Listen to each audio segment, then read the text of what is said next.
Morning everyone. Good morning. देखो हम लोग जो चैप्टर पढ़ रहे हैं उस चैप्टर का नाम है विचारक, विश्वास तथा इमारतें। हिस्ट्री का चैप्टर है, चैप्टर नंबर 5 है। उसमें से एक लेक्चर 4 है, उसमें से एक लेक्चर कंप्लीट हो चुका है। आज जो हम लोग सेकेंड लेक्चर को देखेंगे और आज हम लोग महावीर के बारे में देखेंगे। जैन धर्म के 24वें तीर्थकर थे महावीर। उस महावीर के बारे में देखेंगे कि उसका जन्म कैसे हुआ, कितना क्रिटिकल कंडीशन था, कि अच्छा कंडीशन था, उसका फैमिली बैकग्राउंड कैसा था, उसका जन्म कैसे हुआ। दूसरी बात है कि जब जन्म हुआ तो उतना बड़ा आदमी कैसे बन गया, इतना बड़ा आदमी बन गया कि आज हम लोग उसको पढ़ रहे हैं। एग्जाम में भी हमारा आता है, एग्जाम में भी उसको हम लोग लिखते हैं। आखिर में कैसे उतना फेमस हो गए, एक नॉर्मल इंसान उतने बड़े आदमी कैसे बन जाते हैं। इसके अलावा उसका पूरा जीवनी को देखेंगे और उन्होंने जो थ्योरी दिया, उन्होंने जो सिद्धांत दिए, उस सिद्धांत के बारे में भी हम लोग इस चैप्टर में ही चर्चा करेंगे और आज ही के क्लास में उसका चर्चा करेंगे।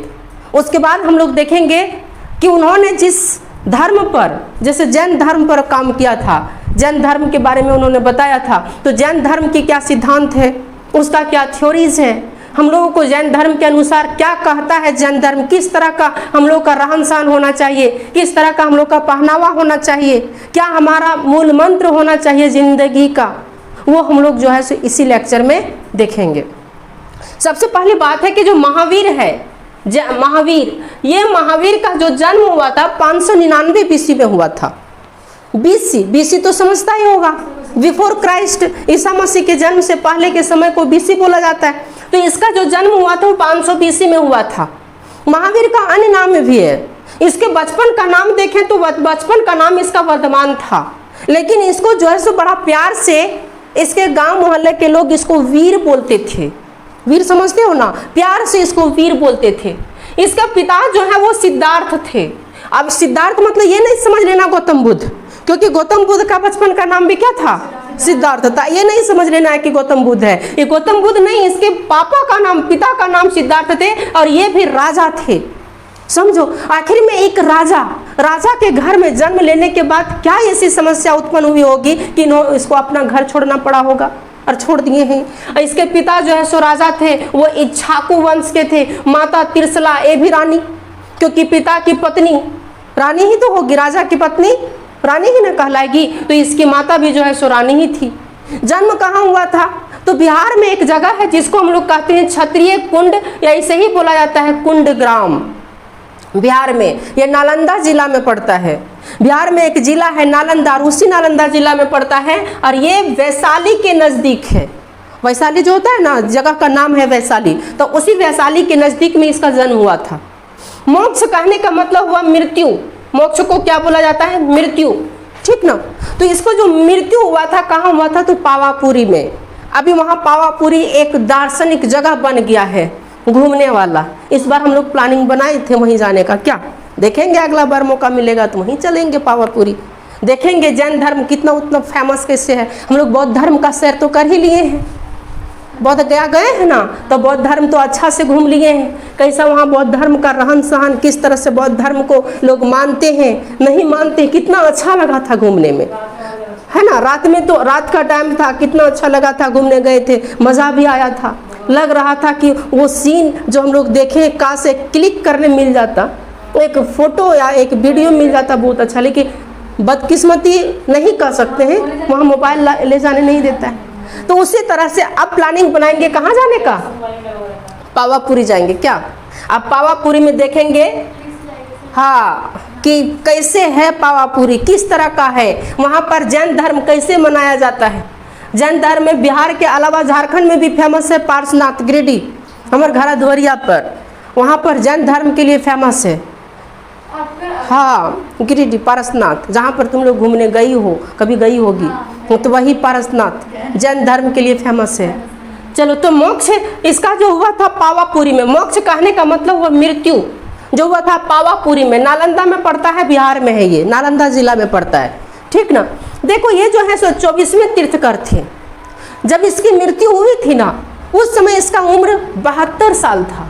मतलब अभी ये और जीते, चाहते तो और जी सकते थे, लेकिन चले गए। जितनी जिंदगी रहेगी उतना ही न लोग जिएगा, चले गए। 72 साल की उम्र में इसका मृत्यु हो गई। और जब मृत्यु हुआ था ना, उस समय कार्तिक का अमावस्या था। कितना शुभ दिन इसका मृत्यु हुआ। कार्तिक महीने में बोला जाता है कि यदि किसी का मृत्यु कार्तिक और सावन में होता है तो उसके लिए स्वर्ग हमेशा खुला रहता है, स्वर्ग का दरवाजा खुला रहता है, उसको डायरेक्ट स्वर्ग में एंट्री मिल जाता है। वो हम नहीं बता सकते हैं कैसे मिलता है, गेट बंद कर दो। सुसाइड भी करेगा तो उसके लिए भी, लेकिन जो सुसाइड करता है ना, तो सुसाइड करने वाले को नरक में ही जगह मिलती है। नरक में इसलिए जगह मिलती है क्योंकि उन्होंने आत्महत्या किया। भगवान ने उसको जिंदगी दिया, लेकिन वो जिंदगी से हार करके आत्महत्या कर लिया। इसलिए आत्महत्या कभी भी जिंदगी में नहीं करना चाहिए, क्योंकि हमारा संविधान में भी ये है कि हम अपनी जान को खुद नहीं ले सकते हैं। जो हमारा आर्टिकल 21 है ना, उसमें ये बात लिखा हुआ है कि हम अपना अधिकार, हम अपनी जिंदगी को खुद नहीं मार सकते हैं। ये मारने का अधिकार हमको भी नहीं है, और यदि हम ऐसा करते तो हमको जेल हो जाएगा। कहीं हम बच गए तब तो हम पर कार्रवाई होगी, पुलिस छानबीन करेंगे आखिर में क्यों सुसाइड अटेम्प्ट किया आप, समझा कि नहीं। और कहीं चल गई तो फिर चल गई, फिर वहां फिर जो हिसाब किताब होगा स्वर्ग में चाहे नरक में। सुसाइड करने वाले को कभी स्वर्ग में जगह नहीं मिलता है, उसे नरक में ही मिलता है, तो नरके में फैसला होगा, समझे कि नहीं। तो इसको जो मोक्ष की प्राप्ति हुआ था पावापुरी में, ये स्वर्ग ही गए होंगे। क्यों? क्योंकि कार्तिक में इसकी मृत्यु हुई और इसका कर्म ही इतना अच्छा था कि स्वर्ग गए होंगे। दूसरी बात है 24वें तीर्थकर थे। देखो ये इतना पढ़े लिखे भी इंसान थे, लेकिन इसके पापा राजा, समझो यदि किसी के बाप राजा हो, किसी की माँ रानी हो और पूरा साम्राज्य का वो एकलौता बेटा हो, तो उसको किसी चीज का कमी है क्या? कोई चीज का कमी नहीं। लेकिन बाद में इसको रियलाइज हुआ कि ये जो हमें जिंदगी मिला है ना, ये जिंदगी यूं ही वेस्ट कर देने के लिए नहीं मिला है। इस जिंदगी को हम कुछ अच्छे कर्मों के लिए, कुछ अच्छे काम के लिए लगाएंगे। और इन्होंने क्या किया, 30 साल की अवस्था में अपना घर को त्याग दिया। इसकी शादी हो चुकी थी, खूबसूरत बीवी थी इसके जो हमसफर थे असुदा, बहुत ही खूबसूरत थी। लेकिन उस बीवी को बोला जाता है ना कि तिनके जिस तरह से हम लोग कोई खिलौना चाहे कोई चीज़ को ऐसे ही छोड़ देते हैं, जाओ, कोई दुख तकलीफ दर्द नहीं होता है, उस तिनके की तरह ये छोड़ के चला गया। हम लोग का यदि ब्रेकअप भी कहीं किसी का होता है तो उसका 1 महीना 2 महीना 5 साल 2 साल उसका हार्ट दुखता है, दर्द होता है कि वो पहला प्यार था, है कि नहीं। वो पहला प्यार था, कभी भूला नहीं जा सकता है, कैसे क्या होगा नहीं होगा। और इसको देखो, ये अपनी खूबसूरत पत्नी, अपना सम्राट, सबको यूं ही तिनके की तरह छोड़ करके 30 साल की अवस्था में ये चले गए और अपना घर का त्याग कर दिया। क्यों त्याग किया? क्योंकि अब इसको लगा कि नहीं, हमको जिंदगी में अच्छा काम करना है। अब हमारी जिंदगी जो ये है, ये मेरे लिए नहीं है, इसको भगवान के नाम हम समर्पित करेंगे। इसलिए महावीर ने 30 साल की अवस्था अपने घर को क्या कर दिया, छोड़ दिया। और घर को छोड़ने के बाद समझो पूरा राजसी वेश में गया था वो। राजसी वेश करने का मतलब पूरा राजा का वस्त्र, लेकिन उसको सबको त्याग करके एक सन्यासी वस्त्र धारण किया। और कहा जाता है कि जब वो बैठे हुए थे, तपस्या पर जब बैठे हुए थे, तो कुछ इतिहासकार लिखते हैं कि जब वो तपस्या पर बैठे हुए थे तो उन्होंने पूरे वस्त्र को त्याग दिया और निर्वस्त्र बिना कपड़ा का उन्होंने जैन धर्म को, भगवान की तपस्या में लग गया। और 12 साल तक वो बिना वस्त्र का तपस्या मरे। कुछ दिन पहने होंगे कोई वस्त्र वगैरह, लेकिन 12 साल तक बिना वस्त्र में रह करके तपस्या करके भगवान की प्राप्ति किया और उसे कैवल्य प्राप्त हुआ। कैवल्य प्राप्त करने का मतलब ज्ञान की प्राप्ति हुआ। अब बात है, कुछ लोग सोच रहे होंगे कि सर ये ज्ञान होता क्या है ना, कि आखिर में भगवान बुद्ध की भी ज्ञान की प्राप्ति हुआ था, इसको भी ज्ञान की प्राप्ति हुआ है, ये ज्ञान होता क्या है? ज्ञान होता है कुछ सच्चाई को जान लेना, सच्चाई को जान लेना। और उसे करने से हमको पता है कि हिंसा नहीं करना चाहिए, हमको पता है कि झूठ नहीं बोलना चाहिए, पता है ना, सबको पता है कि झूठ नहीं बोलना चाहिए, फिर भी हम लोग झूठ बोलते हैं। तो अब हमको इस बात का पता चल गया कि यदि हम झूठ बोलेंगे तो हमको ये प्रॉब्लम हो सकती है, हमको ये समस्या हो सकता है। तो उस प्रॉब्लम को यदि हमको पहले, जैसे कि हमको अभी ही पता है, पता रहने के बाद भी हम लोग वो काम करते हैं, लेकिन इसको जब पता चल गया कि झूठ नहीं बोलना चाहिए, नहीं बोलना चाहिए, क्योंकि झूठ बोलने से क्या क्या प्रॉब्लम हो सकती है, इसको इस बात का पता चल गया। इसलिए इन्होंने झूठ बोलना शुरू कर दिया, नहीं छोड़ दिया, शुरू नहीं छोड़ दिया। और जब झूठ बोलना छोड़ दिया तब बोला जाता है कि इसके मुंह से जो बात ये बोलते थे ना, वो बात सच होने लगा। किसी किसी की इसकी दुआ काम आने लगी, इसके दुआ लगने लगा और ये एक भगवान की तरह बन गए।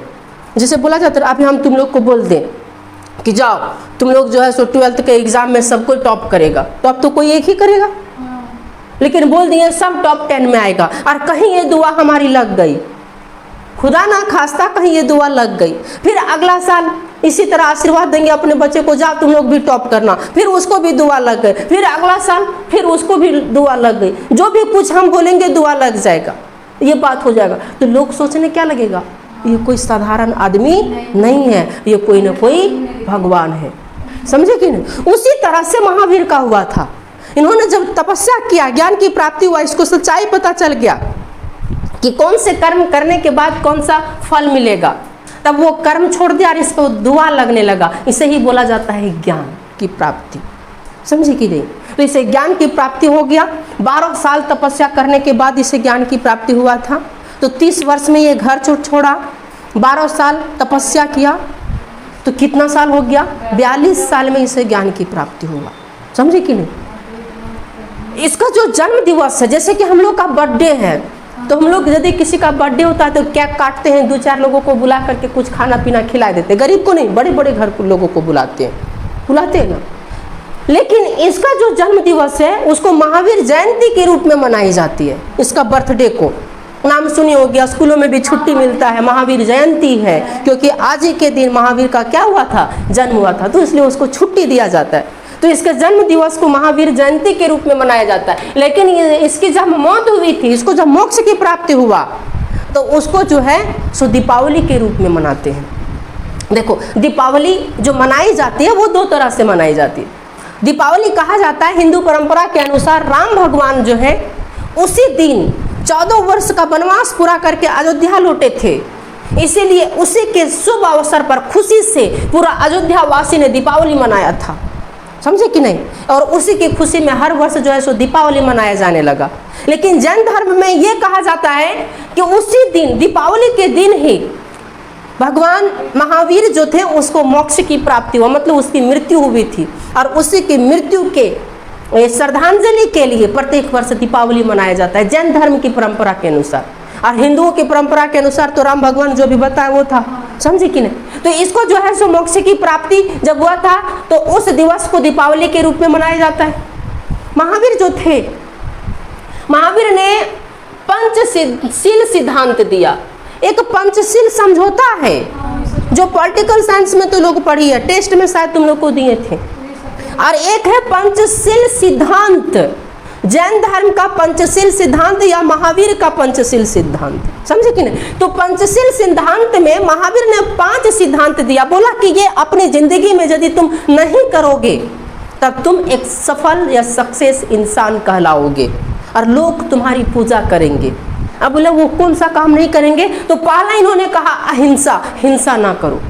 इन्होंने कहा कि किसी भी प्राणी का, चाहे वो 1 इंद्रिय हो, 2 इंद्रिय हो, 3 इंद्रिय हो, 4 इंद्रिय हो, 5 इंद्रिय हो, किसी की भी हत्या नहीं करो। आँख, नाक, कान, जीभ, तो अच्छा ये सब क्या हमारा ज्ञान इंद्रियां है कि नहीं है?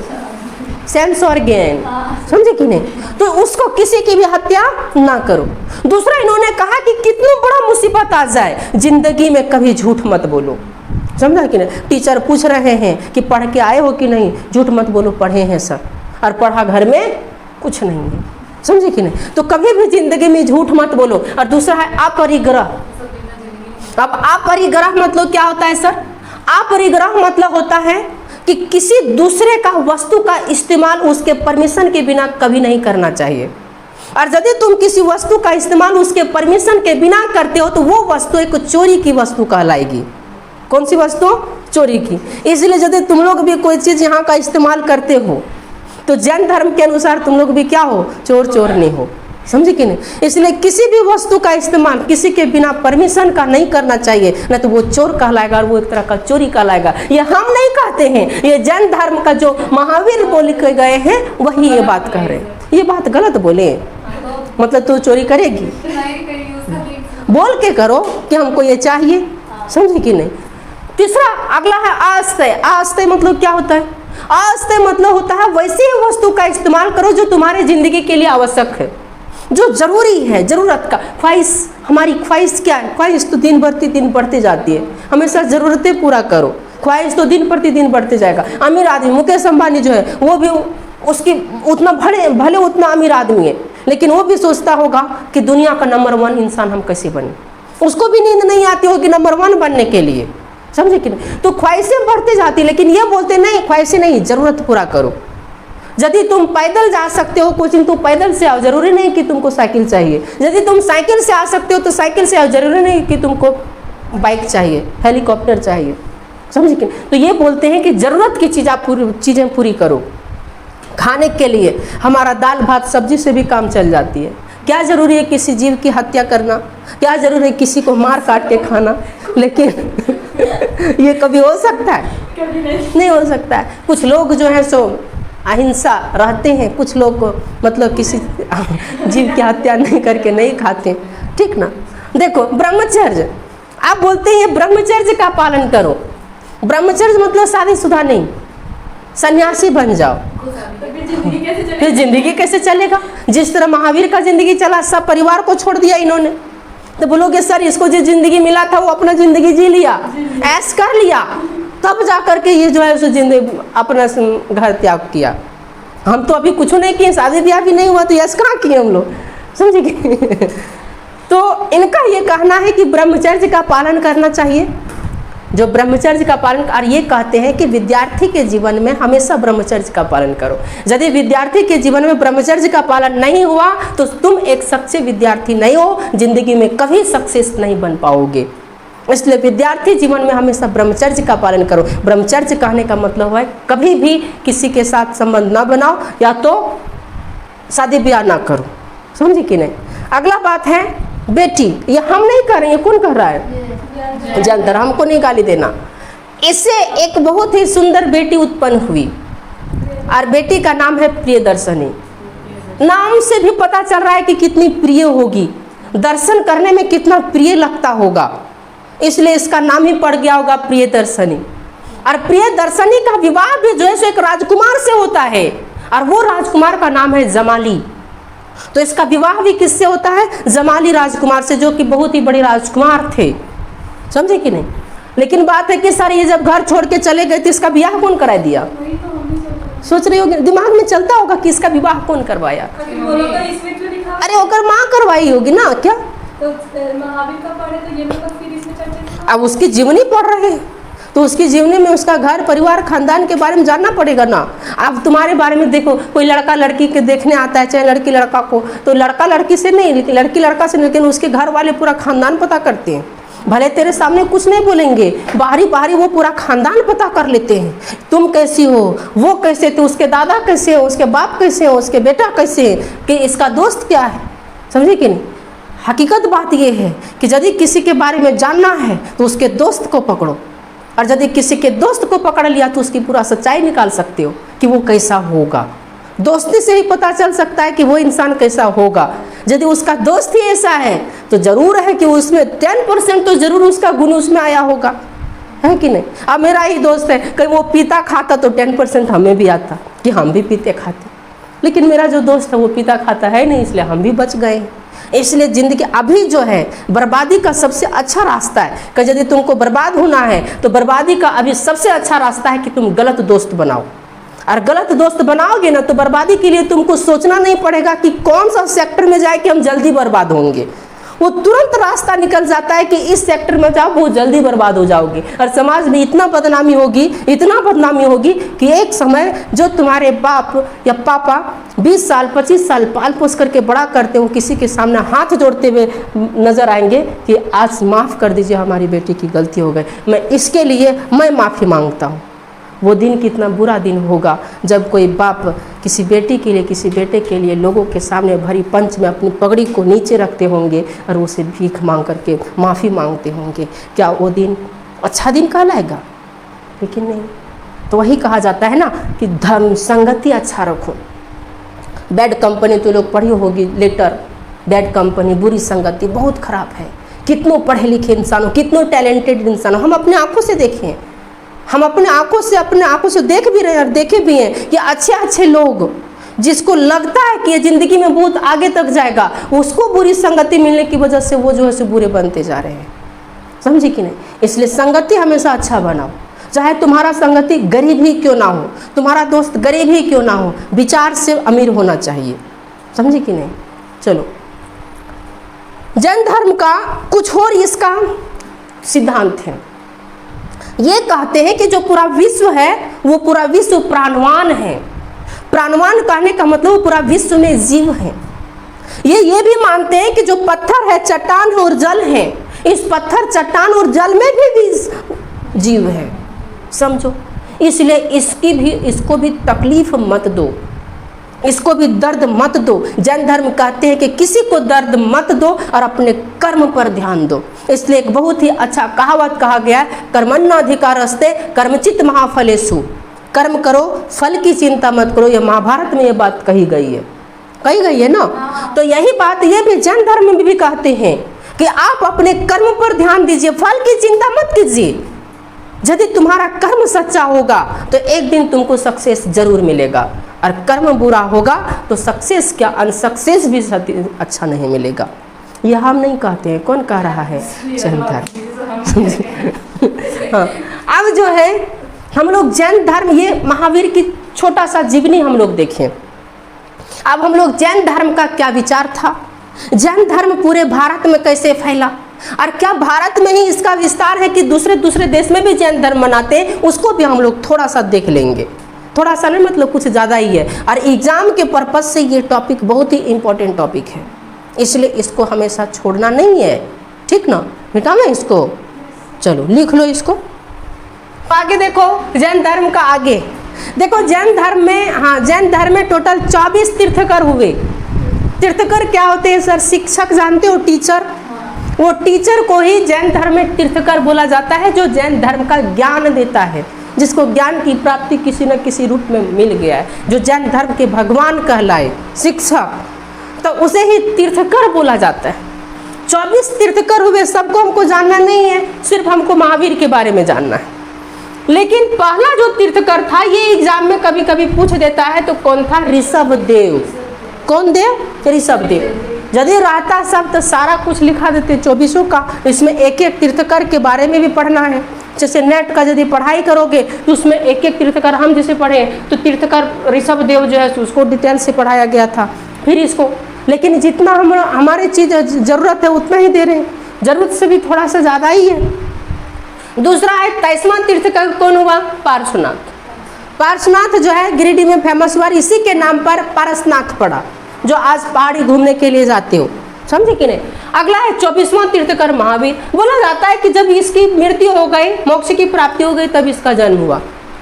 जैन धर्म जो है उसका केंद्र बिंदु था, यानी जैन धर्म में जितने भी लोग हुए हैं सबको इस बात को बोले हैं, मतलब कॉमन बात यह है कि किसी इंसान, जानवर, पेड़ और कीड़े मकोड़े की हत्या ना करो। जैन धर्म में हर कोई कहता है कि कोई इंसान, और यहाँ तो आजकल इंसानों की हत्या इस तरह हो रही है जिस तरह से जानवरों की हत्या होती है।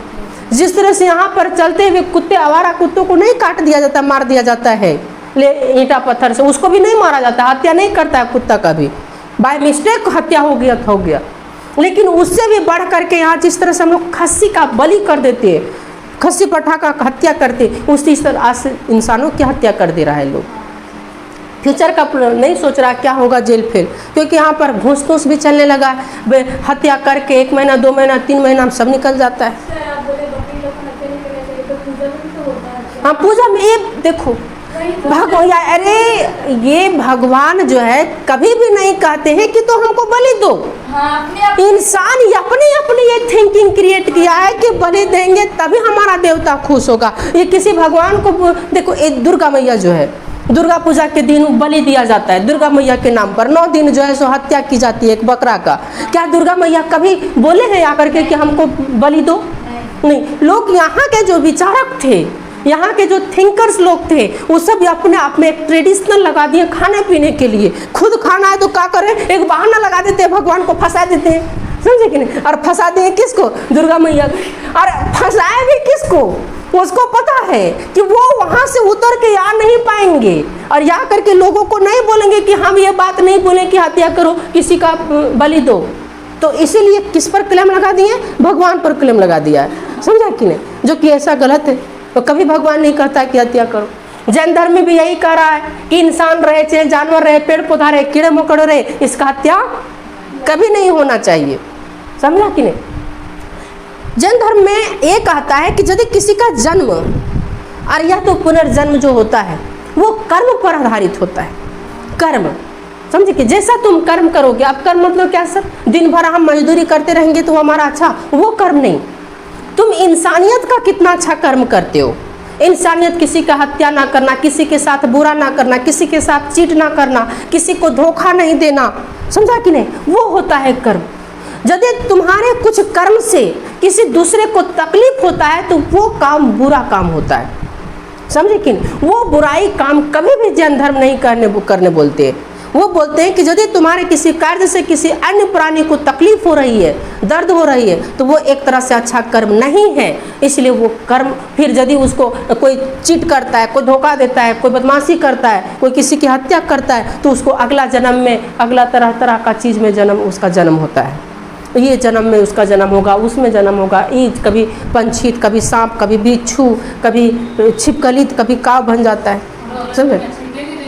लेकिन जैन धर्म क्या कहता है? जैन धर्म कहता है कि यदि तुम जो है अच्छे जीव में जन्म लेना है तो कर्म अच्छा करो, और यदि इस झंझट से ही हट जाना कि ये जो कभी जन्म कभी मृत्यु, कभी जन्म कभी मृत्यु, इस झंझट का ही चक्र नहीं, हम जो हैं सो बिंदास है, एक ही चीज़ रहे हम। मतलब ये कभी हम जिंदगी में किसी भी रूप में जीव में जन्म नहीं लें तो उसी को मोक्ष बोला जाता है। और वो तब मिलेगा जब क्या हम करेंगे? त्याग करेंगे और तपस्या करेंगे। सब चीज़ हम त्याग देंगे और तपस्या करने चल जाएंगे, तब हमको मोक्ष मिलेगी। महावीर क्या किए? सब चीज़ त्याग दी, तपस्या करने को चल गए, मोक्ष मिल गई। अब मोक्ष अब कभी भी किसी जीव में उसकी जन्म नहीं होगा।